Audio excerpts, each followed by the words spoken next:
आज मैं आपको राज की बात बताने वाला हूं कि सैमसंग गैलेक्सी M11 इंडिया में धक्के खाने के बाद पाकिस्तान में क्यों लाया गया, इसमें सैमसंग की क्या साजिश है, वो सारा इस वीडियो में हम क्लियर करेंगे। अस्सलाम वालेकुम गाइस, जब अनबॉक्सिंग और क्विक रिव्यू करने वाले हैं सैमसंग गैलेक्सी M11 का। ये बेसिकली पाकिस्तानी सीरीज नहीं है, ये बेसिकली इंडियन सीरीज है जो इंडिया में लॉन्च किया गया और M series basically specially India में लॉन्च की जाती है, लेकिन ये ऑफिशियली आज पाकिस्तान में लॉन्च कर दिया गया है। इसकी लॉन्च के पहले दिन हम अनबॉक्सिंग शूट कर रहे हैं। ये मोबाइल फोन मेरे पास सुबह का पड़ा हुआ, लेकिन मेरा बिल्कुल दिल नहीं था करके इसकी अनबॉक्सिंग करने को, क्योंकि ये मोबाइल इतना ज्यादा खास नहीं था। लेकिन मैंने सोचा यार काफी लोगों के पैसे बच सकते हैं और काफी लोगों को फायदा हो सकता है मेरी वीडियो से, तो वीडियो को कंप्लीट देखना।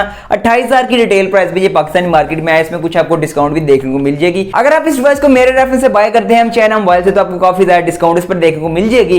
वो कितनी डिस्काउंट मिलेगी आप नीचे उनसे कॉन्टैक्ट कर सकते हैं, उनके फेसबुक पेज का भी लिंक नीचे डिस्क्रिप्शन में आपको मिल जाएगा, तो वहां जाकर उनसे कॉन्टैक्ट कर सकते हैं। मेरा रेफरेंस देंगे तो आपको काफी ज्यादा डिस्काउंट देंगे। अनबॉक्सिंग के अलावा इसका हल्का हल्का मैं आपको रिव्यू भी क्विक रिव्यू प्रोवाइड करूंगा। आपको ये भी सजेस्ट करूंगा कि आपको इस डिवाइस के साथ जाना चाहिए या नहीं। तो ये जी आपकी डिवाइस सैमसंग गैलेक्सी M11। सबसे पहले इसको अनबॉक्स करते हैं, इसके रैपर को रिमूव करते हैं और देन मैं आपको बताता हूं कि क्या आपको इस डिवाइस के साथ जाना चाहिए या नहीं। सो बेदर्दी के साथ पॉलीथीन को उतारा गया है और सबसे पहले आपको देखने को मिलती है आपकी वारंटी। यहाँ पर आपको वारंटी प्रोवाइड की गई है सैमसंग की तरफ से, 1 ईयर की वारंटी प्रोवाइड की गई है। इसको साइड पर करते हैं और ये है जी आपका बॉक्स की बात करें तो फ्रंट साइड पर M11 का लोगो और यहाँ पर पंच होल का थोड़ा सा उन्होंने हाईलाइट किया है। साइड की बात करें तो M11 का अगेन लोगो आपको देखने को मिलेगा। उसके अलावा पीटी की ब्रांडिंग, साइड बिल्कुल एम्प्टी है। नीचे की तरफ बात करें तो नीचे की तरफ कुछ डिटेल मिल जाएगी। हम ब्लैक कलर को अनबॉक्स करने वाले हैं। Basically blue colour already unbox हो चुका है, तो मैंने सोचा ब्लैक कलर को कर दें। 3 GB रैम है, 32 GB स्टोरेज है और बाकी सारी डिटेल देखते हैं इसको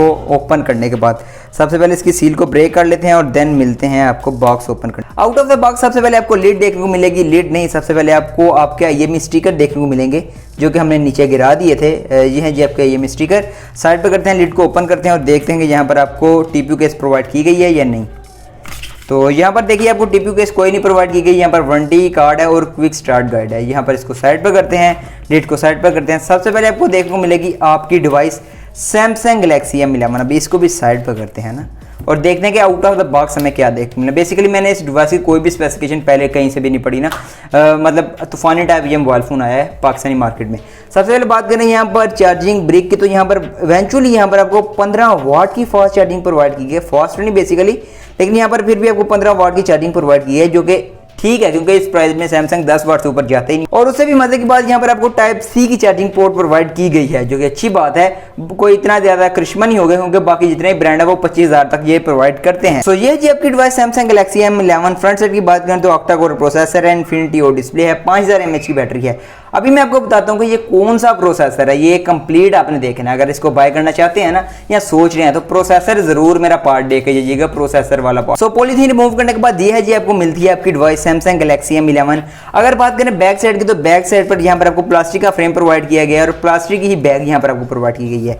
उस तरफ यहाँ पर आपको सैमसंग का लोगो है और उसी तरफ यहाँ पर आपको फिंगरप्रिंट सेंसर है और ट्रिपल कैमरा आपको प्रोवाइड किया गया है।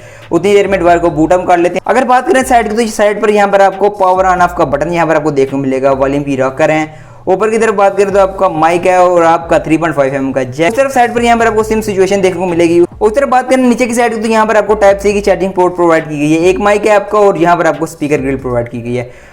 डिवाइस को हमने ऑन कर लिया और इसको बूट ऑन करते हैं और फिर मिलते हैं। सो फाइनली हमने डिवाइस को स्टार्ट कर लिया और यहाँ पर आपको सबसे पहले आपकी डिस्प्ले देखने को मिलेगी। अगर मैं बात करूँ डिस्प्ले की, तो डिस्प्ले में यहाँ पर आपको 720p की डिस्प्ले प्रोवाइड की गई है, इन्फिनिटी ओ डिस्प्ले है। बेसिकली यहाँ पर आपको punch hole camera sensor provide किया गया है, जो बेसिकली इस प्राइस में सैमसंग नहीं करता।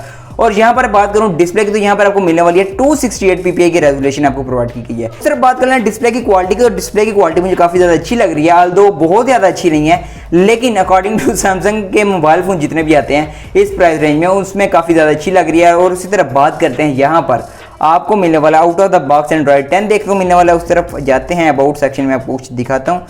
यहाँ पर देखिए सॉफ्टवेयर इन्फॉर्मेशन में जाए तो यहाँ पर आपको One UI 2.0 मिलने वाली है, सैमसंग की कोर वाली, और एंड्रॉइड 10 का वर्जन यहाँ पर आपको प्रोवाइड किया गया है। उस तरफ कैमरा डिपार्टमेंट की बात कर लें तो यहाँ पर आपको प्रोवाइड किया गया है ट्रिपल कैमरा प्रोवाइड किया गया है। रियर पर यहाँ पर आपका मेन सेंसर है 13 मेगापिक्सल का, उसी तरफ आपका 5 मेगापिक्सल का अल्ट्रा वाइड और 2 मेगापिक्सल का आपका डेप्थ सेंसर है। एक पिक्चर क्लिक कर लेते हैं और इसकी क्वालिटी भी ये भी चेक कर लेते हैं, क्विक रिव्यू कर लेते हैं इसका, और अभी देख लेते हैं कि इसकी क्वालिटी कैसी निकल के आती है। अगर हम बात करें उसकी क्वालिटी की तो इतनी ज़्यादा खास क्वालिटी नहीं है एज़ कम्पेयर टू 28,000 की प्राइस रेंज में है, लेकिन फिर भी आप गुजारा कर सकते हैं इसमें। उस तरह बात करें यहाँ पर फ्रंट सेल्फी की तो फ्रंट सेल्फी भी एक ले लेते हैं। और फ्रंट सेल्फी की बात करें तो फ्रंट सेल्फी बहुत ज़्यादा बुरी आई है अकॉर्डिंग टू मी। यहाँ पर देखिए 28,000 रुपये आप स्पेंड कर रहे हैं और कुछ भी डिटेल नहीं है। इतनी हाई लाइट में भी अगर आपको ये मोबाइल फ़ोन डिटेल प्रोवाइड नहीं करता तो ये बहुत बुरी बात है। उस तरह बात करें यहाँ पर स्टोरेज की तो यहाँ पर आपको 3 GB की रैम प्रोवाइड की गई है, 32 GB की स्टोरेज प्रोवाइड की गई है। उस तरह बात कर लेते हैं इस डिवाइस की सिम सिचुएशन की तो यहाँ पर आपको आई थिंक प्रोवाइड की गई है डुअल सिम। और एक बार चेक कर लेते हैं। जी हाँ बिल्कुल, यहाँ पर आपको डुअल सिम और वन डेडिकेटेड स्लॉट प्रोवाइड की गई है SD कार्ड के लिए, जो कि बहुत अच्छी बात है। यहाँ पर देखिए 32 GB स्टोरेज बहुत ज़्यादा कम है। उस तरह बात कर लेते हैं इस डिवाइस के चिपसेट के बारे में, जो कि सबसे मेन पार्ट है इस मोबाइल फ़ोन का। यहाँ पर आपको प्रोवाइड किया गया 2 साल पुराना घटिया तरीन स्नैपड्रैगन 450 का चिपसेट आपको प्रोवाइड किया गया है। यहाँ बिल्कुल यहाँ पर आपको प्रोवाइड किया गया है स्नैपड्रैगन का 450, जो कि बहुत ओल्ड चिपसेट है, अंडररेटेड चिपसेट है। और यहाँ पर बात करें इस प्राइस रेंज में आपको Redmi 9 में बहुत ज़्यादा अच्छा चिपसेट प्रोवाइड किया गया है। यहाँ पर Redmi 9 में आपको इसी प्राइस रेंज में Helio G80 का चिपसेट मिल जाएगा इजीली। उस तरह बात कर लेते हैं इस डिवाइस की बैटरी डिपार्टमेंट की तो यहाँ पर मुझे काफ़ी ज़्यादा अच्छी बैटरी डिपार्टमेंट इसकी लगी है, ऑल्दो फास्ट नहीं है। यहाँ पर आपको 15 वाट की फास्ट चार्जिंग मिलने वाली है, फास्ट नहीं है लेकिन नॉर्मल चार्जिंग आप कह सकते हैं। और 5000 mAh की बैटरी और टाइप सी पोर्ट है, जो कि बहुत अच्छी बात है। तो ये थी इस डिवाइस के बारे में कुछ क्विक रिव्यू मेरा। आई थिंक आपको ये डिवाइस के साथ नहीं जाना चाहिए। ये डिवाइस वैल्यू फॉर मनी नहीं है। यहाँ पर आपको कोई भी इतना खास फीचर प्रोवाइड नहीं किए गए, कोई एक भी फीचर इतना खास प्रोवाइड नहीं किया गया सिवाय इसके इन्फिनिटी और डिस्प्ले के कि आप इस डिवाइस को 28,000 रुपये में कंसीडर कर सकें। तो ये था मेरा रिव्यू। आई होप आपको रिव्यू अच्छा लगा होगा, अनबॉक्सिंग अच्छी लगी होगी। आपने मुझे कमेंट बॉक्स में जरूर बताना कि आपका इस डिवाइस के बारे में क्या ओपिनियन है। मैं वेट करूंगा आपके कमेंट्स का। मिलता हूं आपको नेक्स्ट वीडियो में, तब तक के लिए अल्लाह हाफिज़।